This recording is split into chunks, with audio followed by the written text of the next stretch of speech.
Hello, beautiful ladies. My name is Chasidy Thomas from the Temple Terrace campus, and I'm so excited to be a part of this phenomenal series, Jesus Changes Everything. So, someone once told me that the message is for the messenger first. Well, truer words have never been spoken when it comes to what we're going to discuss today, and that is, where do you need to believe God for more?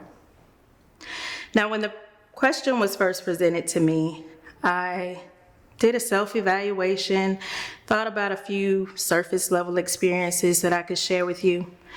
But then I decided, no, I'm going to share something with you that I currently still struggle with even now. And God is still working it out in me. So in 2016, I was diagnosed with an incurable illness.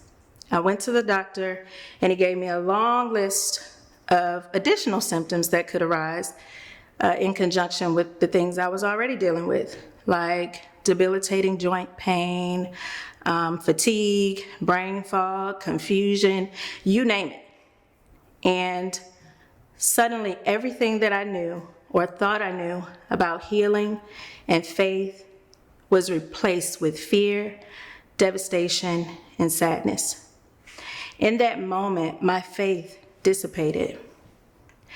And there are days that I still struggle with it because that was in 2016 and we're in 2022. And I don't yet have the testimony that I've been completely healed from this illness. But it's not my illness. And even though I don't have that testimony yet, does it mean that I stopped believing God for my healing? This is an area where I need to actually start believing God for more. But that's my story. What about you? In those areas where you haven't seen God do it yet, do you still believe God for more? In that marriage that hasn't been going right for a while, do you still believe God for more? What about that child or that family member that you've been fervently praying for? Do you still believe God for more? What about that sin that you just can't shake, no matter what you do? Do you still believe God for more? In that financial situation that's been looming a little longer than you expected, do you still believe God for more? And if I can take it a step further, what is taking the place of your faith in those areas where you need to believe God for more? I want to take you to a story in Matthew 8:5-13, where Jesus was amazed by a centurion's faith. Now let me set the scene. The centurion had a good reputation. He built the synagogue and took great care of his servants. He had even found favor with some of the leaders in Israel.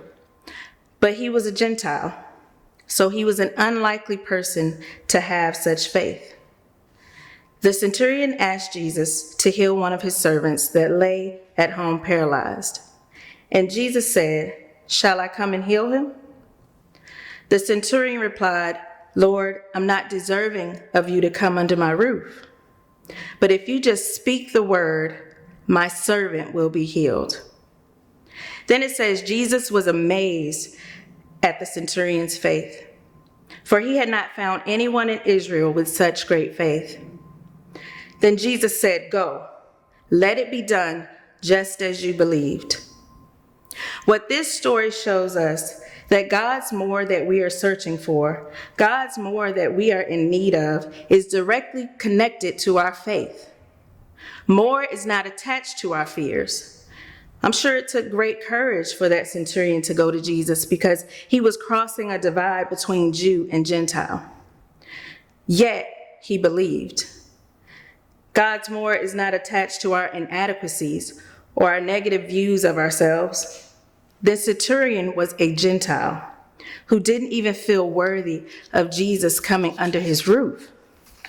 Some of us see God do it for others, and we begin to think we're not worthy of God's more. But Matthew 8 shows us that that's not true. The centurion was the very representation of Israel's enemy. Yet he had enough faith to believe that all Jesus had to do was speak the word and healing would take place. I don't know about you, but I want to have that kind of faith. I want to be audacious enough to believe God, even when I don't see the more. I want to believe for more, just like that. If you've been here in Beautiful for a while, you already know when I ask how much more, you say, so much more. That's right, so much more. Ephesians 3:20 says, God is able to do immeasurably more than we can ask, according to his power that works within us. So let's talk a little bit more about this believing for more. I want to set the scene for another story. And this one is in 2 Kings 4:3-5. This is the story of Elisha and the widow. The widow tells Elisha that her husband who had passed owed a debt to a creditor, but she does not have anything to pay this creditor. So Elisha advises her to collect empty jars from her neighbors, and not just a few jars, a lot of them. Then go inside with her sons, close the door, and pour oil into all the jars and put them aside. So she left Elisha and did exactly as he told her. Her sons kept bringing her jars, and she kept pouring and she kept pouring. And when every jar was filled, she asked for her son to bring another. The son replied, "There are no jars left." Then the oil stopped flowing. What this story shows us is that how much more is possible when we believe. Just how much more? Do you have a definition of more? Do you know how much God's more is for you? How much more when we believe? The widow could have let doubt overshadow her faith.